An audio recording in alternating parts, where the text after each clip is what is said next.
Here with Major Ed Dames. Hello. Yeah, hi Art, and hi Ed. This is Dan in Virginia. Hello, Dan. I got a three-part question. It has to concern with your Stargate program. Have you established communication with the star beings? And also, have they given you any... hold on. Okay. One at a time. Answer to the first question, Ed? Yes. Wow. But it's not Stargate, it's Starman. Starman, that's right. Sorry. Oh, the answer is yes. Your second question, please. Have you been getting any information about the future of mankind, and especially the trauma we're going to be going through now? Nothing on the trauma, only on the future. Okay. You said 3 parts? Yeah, the third part was, will there be an appearance soon by these star beings? Well, that's a really good question, Ed. It's a very good question indeed, because of another factor. This, in the Western Christian world, we have this term called the false prophet. Yes. The false prophet is connected with what appears to be a vehicle, a UFO. You refer to the Antichrist, don't you? No. No? Antichrist is a field effect. You know, a field just like the idea. It's an idea.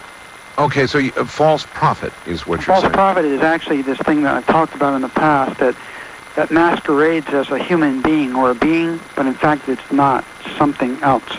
Just something else. And it is associated with what appears for all intents and purposes to be something like a flying saucer that gets a lot of attention worldwide. People turn to it. And we're very concerned about this because the Starman project is working with something, let's call it a system, that is very much connected with rebuilding this planet. And this false prophet appears to take advantage of that idea. So we don't know how this is going to pan out, but we're really concerned.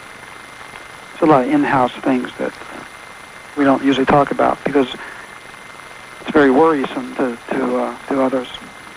Well, you always manage to blow me away. And here comes a question out of left field and an answer I didn't expect. I take it, Ed, that if I were to now press you for details of the contact, you couldn't tell me much? Or what could you tell me? Or let me try. I can tell you this, that it appears to involve, we'll know shortly. I'm leaving on the 7th. Next week, I'm leaving on the 7th to the Starman site, to our field site in Polynesia, and then on to Micronesia in October to work to go after Amelia Earhart's wreckage. Right. This site is not. It is a contact site, but the contact, the thing that we know best about it involves teleportation, the beam me up Scotty type of teleportation. Really? It doesn't involve, as far as we know, them coming down, but us going up via that method. That's what we know.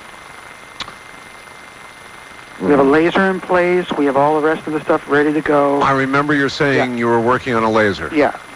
You asked where SciTech puts its money. That's where we put our money. Amelia Earhart and Starman. Wow. Not in the stock market. Well, good for SciTech. Good move for SciTech. But you know how important this is to us, particularly to me. It's our capstone project.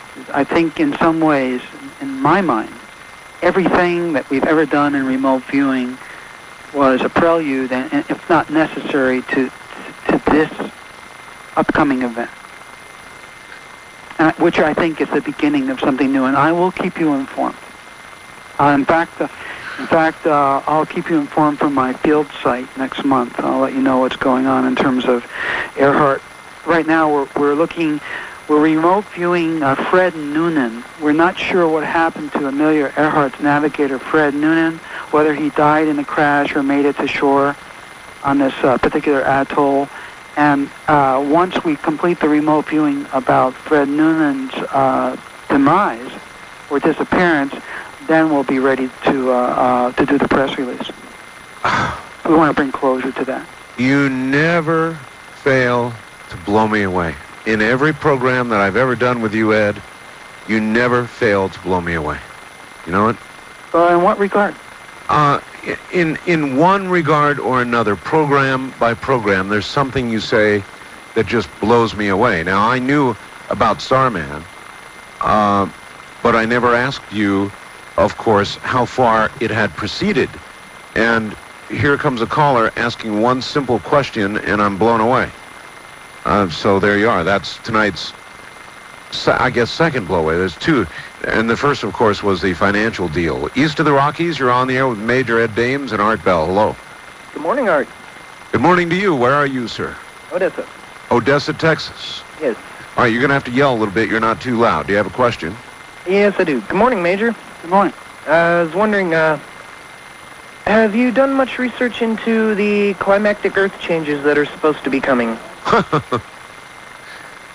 Sorry, I didn't mean to laugh. Only this solar event. That's I think that is about the only thing that equates to the term Earth changes that I know fits into that niche. Just that. I see. All right, caller, you've got your radio on. It's very confusing. You should never have your radio on when you call. Thank you very much. West of the Rockies, you're on the air with Major Ed Dames. Hi. Howdy, Art. Howdy. Yeah, this is Greg up in Bend, Oregon. Hello, Greg. I have two questions for Major Ed Dames. One is, I thought we had a large surplus of money. At least the government is telling us we're supposed to have a large surplus of money. How are the bonds supposed to default? And after that, I have another question. A large surplus of money, sir. Even I'm not an economist, but while we have a positive yearly deficit, we have a debt that 300 billion. You can't. Well, actually, our debt as a nation is in the trillions of dollars. Trillions of dollars. Current. There are arguments about how many trillions it is. Our current balance of payments is 300. That's a yearly deficit you're talking about. Yes. Yeah. The debt is gigantic, caller. So does that clarify anything? Well, for you? we're supposed to have a balanced budget. Is that correct? Actually, we have a surplus That's what I'm talking at the moment, but that is as nothing compared to the actual debt. Do you understand the difference? Yes, I do. Okay. I do. How though are the bonds going to? How are we going to default? All right. Well, let me give you an example. Ed, hold on. We're at the bottom of the hour, and that question certainly deserves a good answer, and it will get one when we get back from the break. Clock says I got to do this. From the high desert, I'm Art Bell. My guest is SciTech's Major Ed Dames. We will be right back.